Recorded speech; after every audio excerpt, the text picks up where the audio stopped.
네, 서울시당 당원 동지 여러분 반갑습니다. 오늘 제 기억으로는 처음인 것 같은데 이렇게 국회 의사당 의원회관 대회실에서 서울 현장 최고위원회 회의를 합니다. 지난주 월수금 최고위도 다 현장에서 했습니다. 가급적 최고위원회는 현장을 찾아가서 국민의 목소리를 듣도록 하겠습니다. 저는 오늘 이재명 정부의 시책에 따라서 차량 오부제 제 끝번호가 1번이기 때문에 오늘 제 차량을 운행하지 않고 지하철을 타고 버스를 타고 국회로 출근했습니다.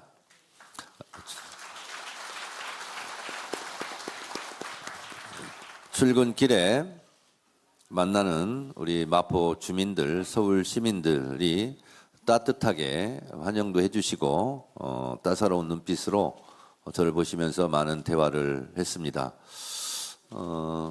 대중교통을 이용해서 출근하다 보니까 이렇게 국민들과 서울 시민들과 직접 소통하고 대화도 하게 되고 그래서 참 좋았습니다. 우리 국회의원님들께서도 차량 오부제를 잘 지켜주셔서 중동발 위기 상황에 대처하고 있는 이재명 정부의 에너지 절약 운동에 적극 동참해 주실 것을 부탁드립니다. 저는 지난주 금요일, 토요일 무박 일정으로 경상북도 일대를 다녔습니다. 세종에서 최고위원회를 마치고 그리고 대전 현충원에서 서해 수호날 주념식에 참석하고 그리고 작년 경북 큰 산불로 천년 고찰이 화재 피해를 입었는데 그 고운사 현장에 가서 주지 스님과 자연 복원에 대해서 대화를 했고 복원이 차질이 없도록 보살펴 드리겠다는 말씀을 드리고 경북 영덕 대개 축제 현장에 갔습니다. 무대에 올라서 제가 노래 한 곡도 하고 영덕 주민들과 함께 여러 가지 대화도 많이 나눴습니다. 그리고 새벽 1시에 청어잡이 배를 타고 4시까지 조업 활동을 했습니다. 그리고 4시 반부터 경매 현장을 직접 둘러보고 그분들의 애환, 노고에 대해서 대화를 나누었고요. 살다 새벽 5시에 정책 간담회는 처음 해봅니다. 어민들의 애로사항을 들었습니다. 지금 그런 청어잡이 배가 하루 나가는데 기름이 한 드럼이 필요한데 한 드럼 값이 17만 4천 원인데 이게 10만 원 정도 오를 것으로 예상이 된답니다. 그러면 27만 4천 원이 되는데 어민들이 요구하는 것은 정부에서는 22만 4천 원부터 오른 분의 70%를 보전해 주겠다는 게 정부 입장인데 기왕이면 20만 4천 원부터 오른 가격의 70%를 보전해 주십사라는 민원을 제가 청취를 했고 노력하겠다는 말씀을 드렸고요. 그리고 선원 구하기가 어렵습니다. 현재는 한국인 선원 4명, 외국인 선원 6명인데 외국인 선원 1명 TO를 더 늘려줬으면 좋겠다. 선원 구하기가 어려워서 그래서 그 부분도 말씀하시길래 잘 조율해 보겠다라고 말씀을 드렸습니다. 정책간담회가 끝나고 잠깐 씻고 9시 반에 포항에 있는 천년고찰 보경사에 가서 또 포항 시민들과 만나고 올라왔습니다. 우리 더불어민주당은 앞으로 6.3 지방선거 승리를 위해서 항상 겸손하고 낮은 자세로 현장 속으로 국민 속으로 달려갈 것입니다.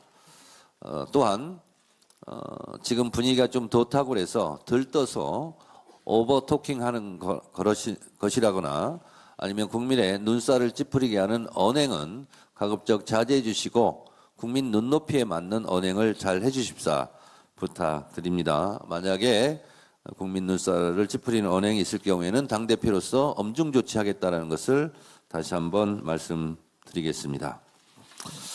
중동 전쟁이 한 달째 접어들었습니다. 그 사이 우리 국민들은 고유가, 고환율, 고물가의 삼중고 위기에 처해 있습니다. 에너지 수급 확보와 유가 관리, 수출 기업 보호와 경제적 여파 선제 대응, 물가 관리와 민생 안정을 위한 특단의 대책이 절실한 상황입니다. 이재명 정부는 내일 전쟁 추경 편성안을 국회에 제출할 예정입니다. 더불어민주당은 정부의 추경안이 국회에 제출되는 즉시 심사에 착수하여 4월 10일 개최되는 국회 본회의에서 반드시 처리할 수 있도록 하겠습니다. 역사상 가장 빠른 속도로 추경 처리를 하겠습니다. 이를 통해 중동 전쟁에 발빠르게 대처하고 민생을 안정시키기 위한 이재명 정부의 노력에 적극 동참하겠습니다. 민생에는 여야가 따로 없습니다. 부디 국민의힘도 이번 전쟁 추경만큼은 우리 기업과 국민을 봐서라도 적극 협조해 줄 것을 다시 한번 당부드립니다. 오늘 이렇게 입체 여지 없이 대회실 꽉 메운 우리 서울 당원 동지 여러분, 오늘 우리는 서울에서 이렇게 현장 최고위원회를 합니다. 서울은 대한민국을 넘어 세계 어느 도시와 견주해도 부족함 없는 자부심입니다. 5대 메가시티와 3대 특별자치도가 나아가야 할 이정표이자 대한민국 경제를 돌리는 든든한 엔진이기도 합니다. 서울을 더 서울답게 만드는 것이 곧 국가 경쟁력을 키우는 길이며 서울이 자체적인 동력으로 안정적으로 발전해야 이재명 정부의 지방주도 성장도 성공할 수 있습니다. 지난 주말에 서울에 사고가 있었군요. 지난 주말 한강에서 유람선이 멈춰 364명이 구조되는 아찔한 사고가 있었습니다. 사람이 많이 모이는 대도시일수록 작은 빈틈이 큰 재난으로 이어질 수 있다는 사실을 우리 이미 뼈아픈 선례들을 통해 가슴 깊이 새기고 있습니다. 시민이 일상을 안심하고 누릴 수 있는 안전도시, 그 모범을 서울이 만들어야 하겠습니다. 쓸데없는 성과 내기식, 보여주기식 행정은 끝나야 합니다. 국민 안전에 더불어민주당이 진심을 다하겠습니다. 책임지고 예방하겠습니다. 제 지역구인 마포에서 마포 상암동에 쓰레기 소각장 추가 건설을 하려고 했던 서울시, 결국은 행정법원에 의해서 패소되고 그리고 서울시가 잘못한 걸로 끝났습니다.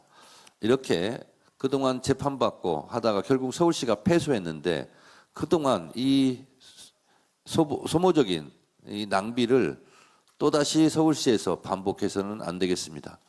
세상에 비밀이 없습니다. 주민들과 항상 상향식 민주주의로 도시 민주화를 이루어서 서울 시민들에게 모든 행정은 공개적이고 투명하게 민주적 절차를 통해서 해야 된다는 교훈을 이번 마포 쓰레기 소각장 서울시 패소를 보면서 다시 한번 하게 되고, 더불어민주당은 앞으로 서울 시민이 원하는 대로 공개적이고 투명하게 민주적인 절차를 통해서 모든 서울시의 시책을 하겠다는 말씀을 드립니다. 쌍방울 대북 송금 사건은 정치 검찰에 의해 하나부터 열까지 완전히 조작된 사건이라는 의심이 점점 그것이 진실이라는 것이 확인되고 있습니다. 어제 우리 당 전용기, 김동아원, 서민석 변호사 등이 긴급 기자회견을 열고 쌍방울 대북 송금 사건 담당 검사와의 통화 내용이 담긴 음성 파일을 공개했습니다. 이 음성 파일에는 해당 검사가 이화영 변호인에게 했다는 걸 그대로 한번 읽어보겠습니다. 이재명 씨가 완전히 주범이 되고 이 사람이 종범이 되는 식의 자백이 있어야 저희가 그거를 할 수가 있고, 그것이 뭡니까? 궁금합니다. 공익제보자니 이런 것들도 저희가 다 해볼 수가 있고, 이건 또 뭔 내용이죠? 그 다음에 보석으로 나가는 거라든지 검사들이 마음대로 보석해 줄 수 있나 보죠? 추가 영장을 안 한다든지 이럴 수 있습니까? 이게 참 이런 게 다 가능해지는 건데 이렇게 돼 있습니다. 이게 뭡니까? 우리가 윤석열 검찰 독재 정권 치하에서 항상 얘기했던 것이 있는 것을 없는 것으로, 없는 것을 있는 것으로 만드는 조작 기소하는 거 아니냐 하는 부분을 내내 우리가 비판했는데 이것이 사실이구나, 그렇겠구나, 검사의 생생한 음성을 들으면서 우리가 의심하고 비판했던 것이 맞았네, 이런 생각을 할 수밖에 없습니다. 이런 검사 다시는 대한민국 검사 집단에서 존재하지 못하도록 퇴출해야 되지 않겠습니까? 이 검찰의 민낯을 봅니다. 우리 저기 서영교 전 최고님 리액션이 아주 좋으신데요. 이재명 대표 시절 저도 최고위원이었고 서영교 의원도 최고위원인데 우리가 항상 그랬습니다. 윤석열 검찰 독재 정권의 야당 탄압 정적 죽이기, 이재명 죽이기. 이거에 대해서 우리가 3년 내내 싸워오지 않았습니까? 근데 우리가 그때 제대로 맥을 짚었구나 하는 것을 이번 검사의 녹취를 보면서 새삼 느끼게 되고 더 큰 분노를 느낍니다.